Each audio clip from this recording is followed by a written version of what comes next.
Quelques mots à la craie devant la maison des Jubilard. Ce soir-là, plusieurs amis de Delphine viennent lui rendre hommage, 6 mois après sa disparition. Elles sont bouleversées par les derniers rebondissements de l'enquête, qui ont anéanti tout espoir de la retrouver. Il n'y a pas de mots, en fait. C'est des moments redoutés, mais que, voilà, tristesse. Pour les enfants, pour Delphine. Jamais on n'aurait cru. Comme quoi, on est si peu sur Terre. Effondré, presque abasourdi, ses proches viennent d'apprendre l'incarcération de Cédric Jubilard, le mari de la jeune infirmière, considéré à présent comme le suspect numéro 1. C'est cette voisine qui a organisé la veillée. J'étais chez moi et je trouvais la rue, je sais pas, tellement calme. Et avec ce qu'on venait d'apprendre, j'ai proposé aux filles de faire ça, de mettre ces photos, le texte. Voilà, exactement. Comme une évidence, car elles n'ont jamais baissé les bras. Depuis la disparition, elles ont ratissé les environs semaine après semaine. Le soulagement, ça sera surtout quand on l'aura retrouvé. J'aurais préféré croire à son histoire comme quoi elle est partie en vrai, finalement. Tout le monde plutôt que d'apprendre tout ce qu'on a pu apprendre aujourd'hui. Où est passée Delphine Jubilard? Son mari Cédric, mis en examen après 6 mois d'enquête pour homicide volontaire sur sa femme, est-il coupable? Retour sur une affaire qui tient en haleine la France entière.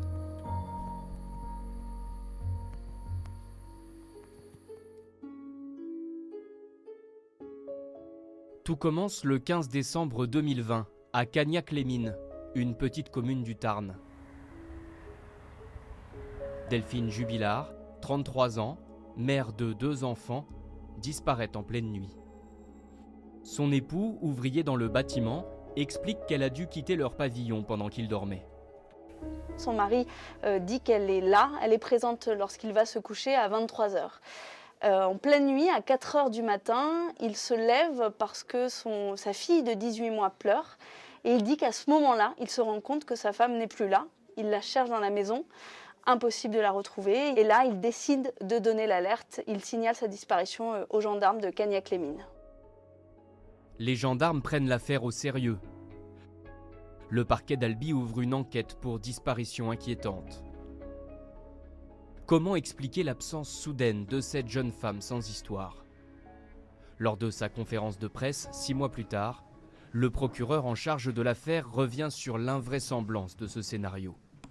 Il n'est pas normal qu'une mère de famille, mère de 2 enfants, disparaisse en pleine nuit, en décembre, avec un téléphone sans chargeur, mais aussi sans son sac à main, sans aucun effet personnel, sans ses lunettes dont elle a besoin.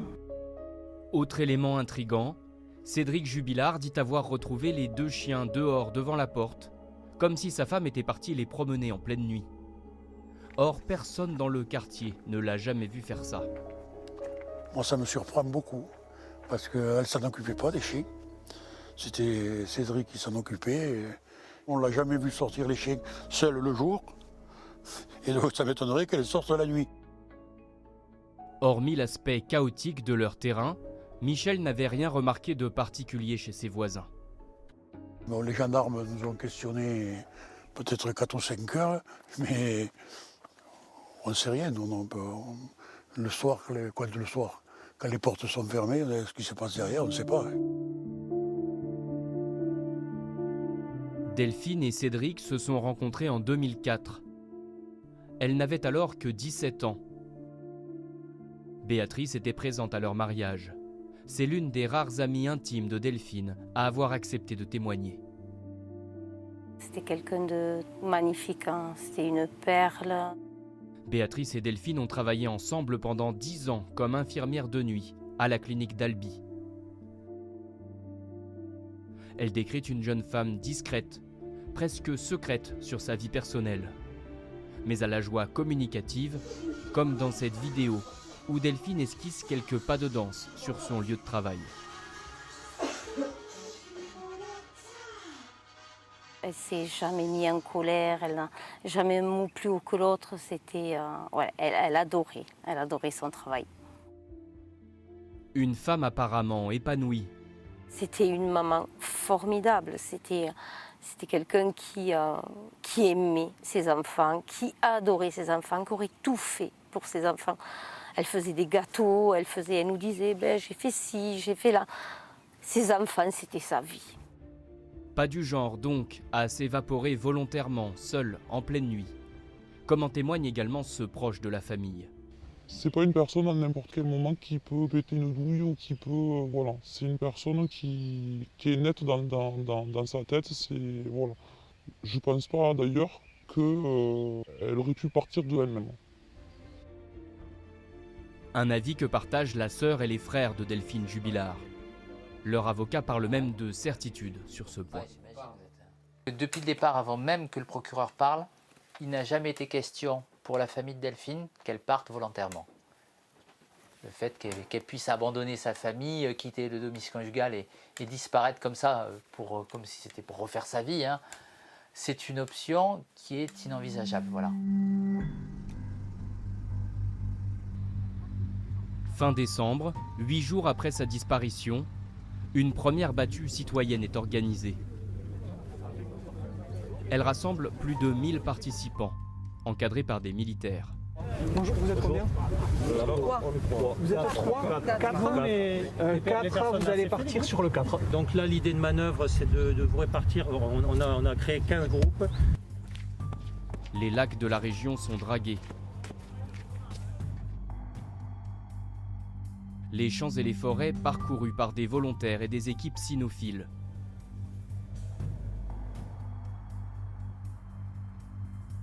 Même des drones sont utilisés pour les recherches. Les marcheurs là, qui n'arrivent pas à atteindre par exemple une partie boisée, et moi grâce à cet appareil-là, je vais pouvoir me mettre carrément à la verticale, faire un fort zoom et déceler toute trace qu'ils ne verraient pas à l'œil nu. Mais très vite, les soupçons se concentrent sur le mari. Les enquêteurs perquisitionnent le foyer du couple. Pendant plusieurs heures, ils passent la maison au Blue Star, ce produit qui révèle les taches de sang. Ils scannent les sols et les murs en profondeur grâce à un géoradar, un outil utilisé par exemple lors des fouilles dans l'affaire Fourniret. Mais rien n'apparaît. Les gendarmes ont découvert un potentiel mobile. Le couple est sur le point de divorcer. Delphine Jubilard a un amant.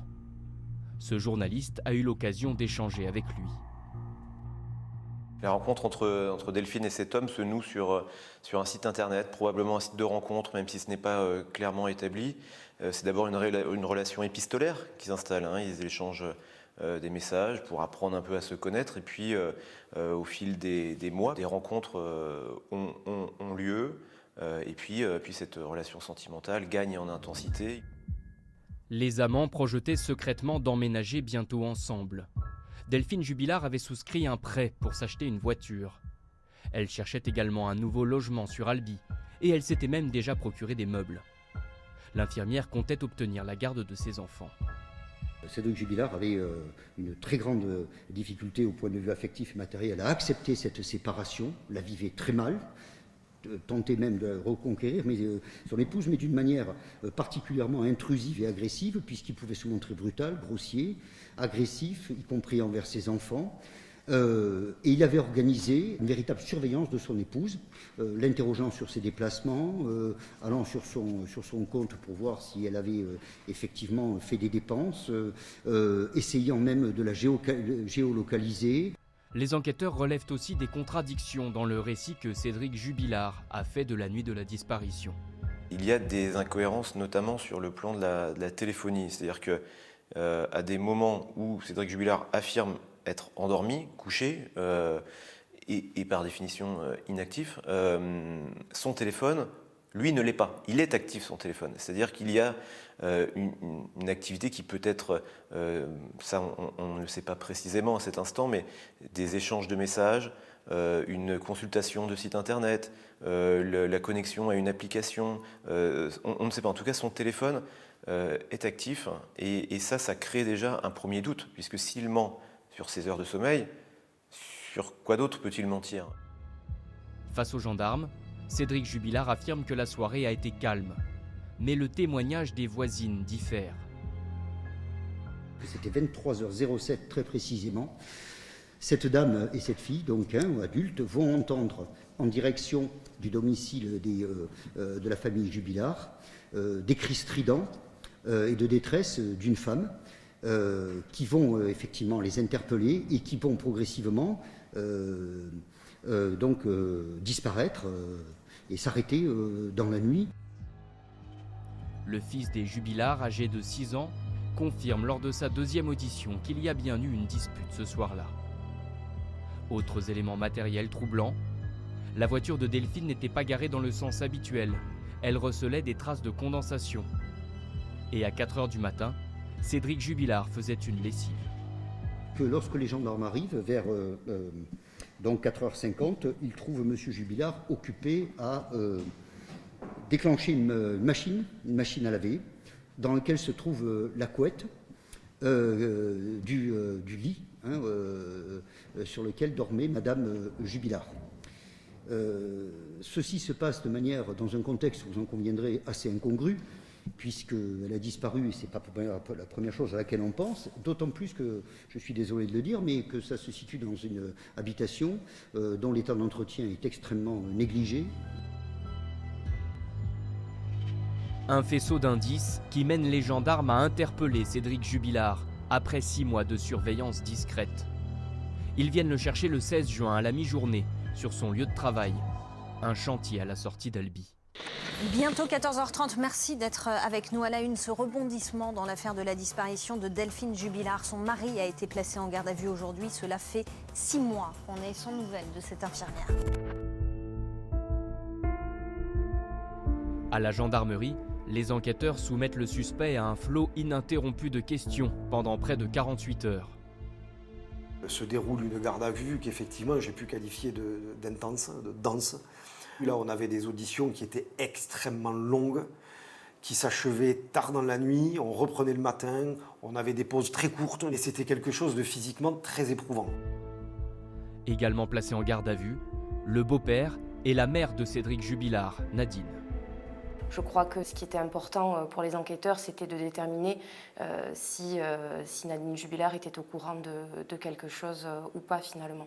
Est-ce qu'il y a eu une confrontation avec son fils ? Il y a eu effectivement une mise en présence qui a été très dure pour elle. Les gendarmes confrontent la version de Cédric Jubilard à une série d'éléments qui, selon eux, ne collent pas. Mais ils continuent à nier toute implication dans la disparition de sa femme.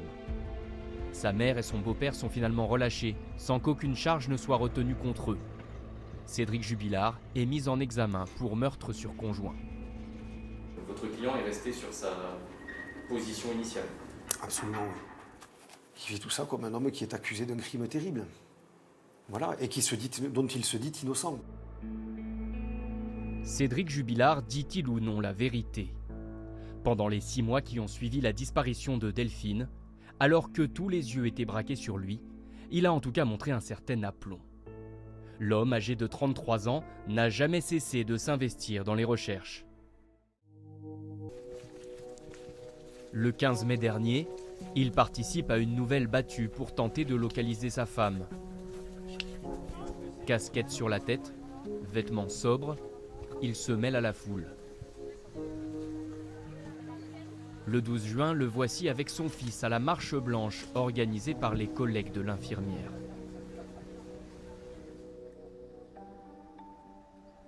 Il va même jusqu'à tenter d'interpeller directement Emmanuel Macron, dans une lettre qu'il rédige à son attention. Si je suis amené à vous écrire aujourd'hui, Monsieur le Président de la République, c'est parce que nous sommes dans l'attente d'une vérité qui tarde à venir. Mes 2 enfants ont besoin de leur mère, de savoir ce qui s'est passé, de savoir où elle est. Je n'ai aucune réponse à leur apporter. Nous avons toujours l'espoir de la retrouver vivante et le temps est compté. Il a finalement renoncé à l'envoyer sur les conseils de l'un de ses amis. Cédric Jubilard joue-t-il un rôle ? Il semble, quoi qu'il en soit, s'accommoder d'une position pour le moins inconfortable. Il est le centre d'attention et ce n'est pas... C'est ça qui est un petit peu, comment dirais-je, assez saisissant chez lui. C'est une notoriété qui ne lui déplaît pas complètement. Il a appris à vivre avec, ça lui plaît d'une certaine manière. C'est peut-être après ça qu'il a toujours couru. En tout cas, il s'amuse de ça. Il dit qu'il est devenu le mec le plus connu du Tarn. Un profil narcissique, à l'opposé de celui de Delphine, selon Béatrice, l'ancienne collègue de l'infirmière disparue. C'était le jour et la nuit. Delphine, très souriante, très chaleureuse, quelqu'un qui... elle aurait donné sa chemise. Lui, quand vous faites un repas avec lui, vous ne pouvez pas l'oublier, quoi. Il n'y a que lui, c'est quelqu'un, il faut que je me montre, il faut que, voilà. Je suis là, j'existe. Arrivé à son mariage avec une Ferrari, sachant qu'on fait un mariage avec 25 personnes. Le couple avait des revenus modestes et vivait surtout sur le salaire de l'infirmière. D'autant qu'avec la pandémie de Covid, Cédric Jubilard travaillait de moins en moins. Pourtant, il n'hésitait pas à rabaisser sa femme en public. Nous, sur les repas qu'on a fait, plusieurs fois, il disait, de toute façon, les infirmières, la nuit, ça dort. Ça, on l'a entendu X et X fois. Ce qui voulait dire quoi exactement ? Qu'en fait, la nuit, on ne fout rien. Voilà. Un caractère bien trempé, auquel l'un de ses anciens collègues a dû régulièrement faire face. Cet homme, que nous avons joint au téléphone, l'a côtoyé quotidiennement pendant plusieurs années.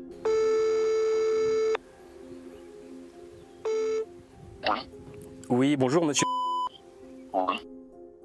Il l'appréciait, mais aujourd'hui encore, il se souvient d'un ouvrier qui ne se laissait pas faire.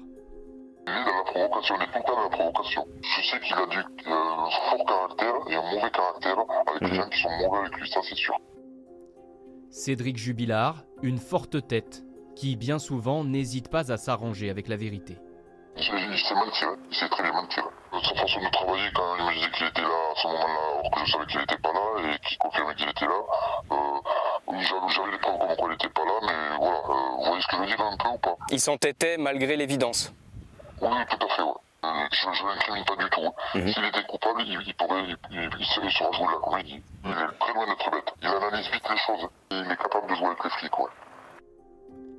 Quelques semaines avant son interpellation, les deux hommes ont discuté par téléphone. La conversation l'a mis mal à l'aise. Au téléphone, je vous avoue sincèrement, il avait l'air content de la situation. Il m'a dit, ouais, t'imagines, elle m'a trompé 4 ou 5 fois. Je pense dans ma tête, je me dis, c'est pas parce qu'on te trompe que tu dois tuer quelqu'un, quoi. Mais après, je juge pas, je l'incrimine pas, je ne sais pas du tout. Des doutes que partageait aussi ce proche de la famille, rencontré l'hiver dernier. À de nombreuses reprises, il s'est interrogé sur son tempérament. On a quelqu'un qui peut très bien être gentil, mais qui a des façons malsaines de réagir. Il peut, à des moments, s'énerver pour n'importe quel sujet, on va dire. Il peut réagir à n'importe quel moment au quart de tour, quoi. Après, je ne peux pas dire qu'il est coupable, hein, mais j'ai mes doutes. Je garde mes doutes. Un membre de sa famille rapporte même des propos extrêmement troublants qu'il aurait tenus devant témoins. Déjà avant la disparition, vu les tensions et tout, plusieurs fois on l'a entendu dire lui à sa mère, oui je vais la tuer, je vais l'enterrer, personne ne va la retrouver. Elle veut me quitter, elle veut demander le divorce. Alors que sa femme a disparu depuis quelques mois, Cédric Jubilard, lui, semblait vouloir aller de l'avant. Il s'était récemment affiché sur les réseaux sociaux avec sa nouvelle compagne. Il la connaît depuis des années. Elle l'avait appelé pour le soutenir après la disparition de Delphine. Elle se dit persuadée de son innocence, mais en dresse un portrait tout aussi contrasté. Il s'est montré doux et adorable avec moi 90% du temps. Et puis soudainement, il pouvait se taper une petite crise d'énervement. Et ça retombait aussi vite que c'était monté. Suite à sa mise en examen, Cédric Jubilard a été placé en détention à côté de Toulouse. Il va organiser sa défense depuis sa cellule. Son avocat assure pouvoir démonter point par point les éléments évoqués par le procureur. J'aimerais simplement que l'enquête se poursuive et que l'on ne se focalise pas uniquement sur le fait d'essayer de faire converger des éléments de preuve vers une seule et unique thèse, car ça, c'est potentiellement, et je pèse mes mots, potentiellement, l'antichambre d'une erreur judiciaire. Je ne suis pas en train de vous lire l'avenir. Je dis attention à ce qui pourrait se passer si on ne réfléchit pas en gardant à l'esprit la présomption d'innocence. Les frères et sœurs de Delphine préfèrent pour le moment rester en retrait. Ils n'ont pas réagi à la mise en examen de leur beau-frère. Je pense qu'il est trop tôt pour se prononcer sur la version qui va être donnée par monsieur le procureur ou par celle de Cédric. Je pense qu'on n'a pas encore suffisamment d'éléments, enfin à ce jour, et puis surtout, on ne sait pas où est Delphine. Le corps de Delphine Jubilard reste toujours introuvable. Ses proches ont promis de poursuivre les recherches dans les environs, avec l'accord des enquêteurs.